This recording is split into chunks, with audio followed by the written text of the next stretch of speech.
L'assurance vie est l'enveloppe fiscale numéro 1 en France et d'assez loin. En effet, quand monsieur et madame tout le monde vont à la banque dans le but d'investir et de faire fructifier de l'argent, il y a presque 100% de chances qu'on vous propose une assurance vie. Et il y a plusieurs raisons à ça. Le placement peut être assez complexe, donc les banques ont d'énormes facilités à vendre une gestion pilotée aux frais conséquents, et ils ne se privent pas de le faire. De plus, l'assurance vie est un couteau à double tranchant. Elle se révèle être une excellente enveloppe fiscale entre les bonnes mains, et pour d'autres, c'est un véritable pot percé, depuis lequel votre argent disparaît doucement. Pourtant, appréhender ce placement se révèle en fait très simple. 2 ou 3 astuces suffisent en fait à l'utiliser presque parfaitement. En effet, la possibilité de pouvoir investir dans plusieurs catégories d'actifs différentes, dont les actions, les SCPI, le fonds euro, les obligations et le private equity, est quelque chose de très pratique. La faible imposition et la transmission de patrimoine très avantageux sont deux autres côtés positifs évidents. Enfin, le fait de pouvoir en ouvrir autant qu'on veut et à n'importe quel âge vient compléter ce très beau tableau. Dans cette vidéo, nous verrons à qui s'adresse ce placement, ainsi que les bonnes ou mauvaises pratiques pour aller chercher un résultat aussi bon que possible. Voyons déjà voir à qui ce placement correspond bien. C'est l'enveloppe fiscale type du bon père de famille. Au moment du décès, et donc de l'héritage, chacun de vos enfants pourront de toute façon toucher 100 000 €. Et au-delà de ça, ce sera taxé à hauteur de 20%, ce qui veut vite donner un chiffre énorme. L'assurance vie vous permet de transmettre 152 500 € net d'impôts, en plus des 100 000 € naturels, et ce pour chaque bénéficiaire. En clair, si vous avez un bien immobilier coûtant 200 000, 300 000 € sur votre assurance vie et 2 enfants à qui vous souhaitez léguer à part égale, eh bien vous ne perdrez pas un centime.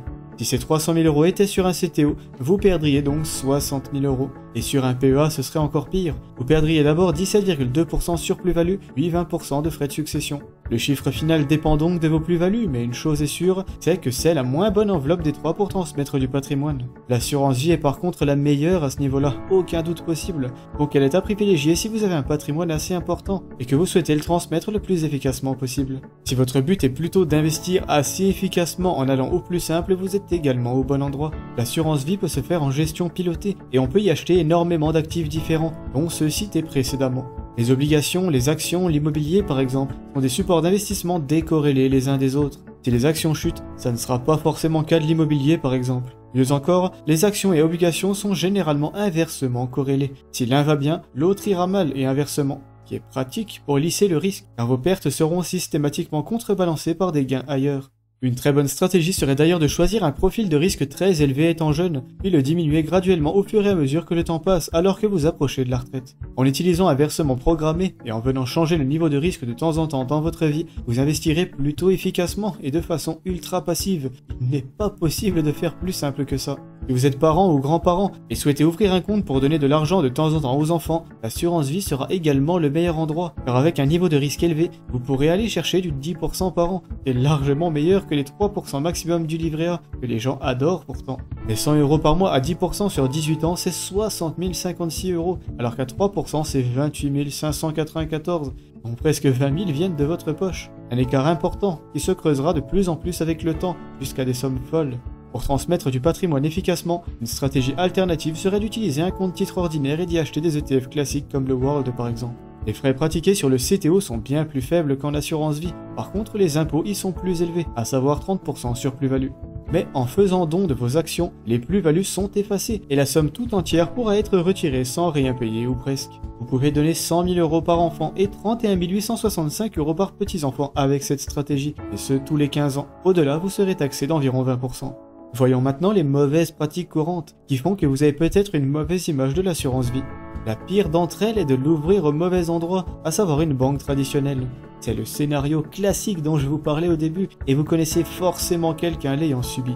Il y a 20 ou 30 ans, les ETF n'étaient pas encore démocratisés en Europe et l'accès à l'éducation était plus difficile qu'aujourd'hui avec Internet. Le résultat, c'est qu'on allait directement voir son banquier, lequel avait tout intérêt à vendre une assurance vie avec gestion pilotée. Déjà parce qu'il reçoit sans doute une prime pour ça, qui est toujours le cas aujourd'hui, car c'est un produit très rentable pour eux. De plus, la gestion pilotée leur permet de justifier facilement des frais élevés, en nous faisant croire que gérer un portefeuille est très complexe. De plus, pour ne pas avoir affaire à des clients mécontents, ils ne vont pas tellement vous pousser à prendre un niveau de risque élevé, car ils n'ont pas envie de devoir répondre et rassurer tout le monde en cas de crash. Ça prend du temps et ça fait des clients mécontents. Résultat des courses, vous avez une assurance vie inutile qui n'enrichit que votre banque et couvre tout juste l'inflation. Ce scénario très connu donne une mauvaise image de cette enveloppe fiscale, mais elle n'est plus tellement d'actualité aujourd'hui. Vous trouverez des assurances vie avec gestion pilotée à 1,2% de frais tout compris, avec l'INSEA notamment pour ne citer que, lien de parrainage en description.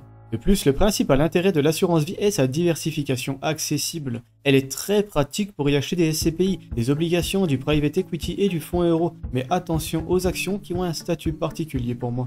Car acheter un ETF, donc un panier d'actions, se révèle en fait très simple et ne nécessite vraiment pas de gestion pilotée. De plus, ils sont bien plus rentables que tous les autres actifs qu'on a cités, ce qui les rend de facto plus vulnérables à l'imposition. Et oui, être imposé à 17,2 ou 25% sur 200 € de plus-value n'a pas tellement d'importance, mais sur 100 000 €, eh bien ça représenterait 8 000 € de pertes sèches. Là où je veux en venir, c'est que le PEA est tout simplement supérieur à l'assurance vie pour acheter des actions, car l'imposition y est encore plus faible. C'est également vrai pour le PER dans une moindre mesure et suivant votre profil. Donc investir en actions sur assurance vie viendra purement et simplement réduire vos performances pour pas grand chose. C'est donc quelque chose à éviter si possible. De plus, vous profitez d'un abattement sur ces 7,5% d'impôts à hauteur de 4 600 € par an pour un célibataire et le double pour un couple. En achetant que vos actifs sécurisés ici et vos actions sur PEA, votre stratégie serait très optimale d'un point de vue fiscal. Après, tout est question d'organisation. Si vous êtes jeune, la stratégie optimale serait d'avoir un PEA, un CTO et une assurance vie. Vous n'utiliserez que le PEA et le CTO dans un premier temps pour y acheter des actions et de la crypto, des actifs très rentables dont le rendement aura le temps de se démultiplier avec les années. Puis au fur et à mesure que le temps passe et que la retraite approche, vous pourrez transitionner de plus en plus fortement vers une assurance vie pour investir en obligations, fonds euro, SCPI et private equity. Arrivé à la retraite, vous aurez un peu de tout placé au meilleur endroit possible et avec un rendement excellent. Mais la fiscalité avantageuse du PEA s'obtient 5 ans après l'ouverture, et pour l'assurance vie c'est 8. Par chance, il se trouve que vous pouvez ouvrir ces deux comptes gratuitement et sans frais de garde pour commencer à faire tourner la montre. Il faudra cependant faire un versement initial d'environ 100 € chacun, et encore c'est suivant les prestataires. Et ce n'est bien sûr pas de l'argent perdu, car il est investi. Même si vous êtes moins jeune, la stratégie optimale pour vous reste la même. Cependant, vous souhaitez peut-être transmettre le plus de patrimoine possible, et dans ce cas, le PEA n'est pas forcément si bien que ça, comme je vous le disais plus tôt. C'est un calcul à faire, tout dépend de votre âge et de combien d'argent vous souhaitez retirer sur vos investissements. Si vous avez 60 ans et ne souhaitez rien retirer, le PEA est à fuir car vous paierez 17,2% sur plus-value dans le vent à terme au moment de la transmission. Si vous en avez 45 et souhaitez piocher une rente toute votre vie, le PEA vous fera économiser une très belle somme et augmentera votre pouvoir d'achat pendant de longues années. Vous l'aurez compris, tout le monde devrait avoir une assurance vie en fin de compte, à mon avis en tout cas, car elle vous permet de vous diversifier assez facilement tout en payant moins d'impôts que sur CTO. Cependant, quelqu'un de jeune n'a aucun intérêt à s'en servir directement, il doit pour l'instant se concentrer sur des actifs rentables, lesquels se trouvent sur un PEA plus faiblement imposé dans le cas des actions, et ne se trouvent que sur compte titre ordinaire pour la crypto. Cette dernière est d'ailleurs injustement ignorée par beaucoup d'investisseurs particuliers, alors qu'elle a plusieurs atouts, comme notamment son rendement et son potentiel. J'ai même une vidéo spécifique pour lui rendre honneur, dont le lien apparaît en haut et en description. En conclusion, l'assurance vie est une enveloppe fiscale très versatile et particulièrement pratique aux yeux de quelqu'un souhaitant aller au plus simple tout en profitant d'un rendement correct. Mais pour quelqu'un souhaitant réellement optimiser ses investissements, l'assurance vie jouera un rôle bien moindre et ne sera utile qu'assez tard au moment d'acheter des actifs fiables en guise de diversification. Enfin, elle brille clairement sur le secteur de la succession et sera incontournable pour optimiser celle-ci et transmettre le plus possible. N'hésitez pas à commenter la vidéo si vous avez des questions, car l'assurance vie reste quand même quelque chose d'assez complexe. En attendant de vous lire, je vous invite à aimer la vidéo si elle vous a été utile, et à vous abonner à la chaîne si mon contenu vous plaît. Ciao!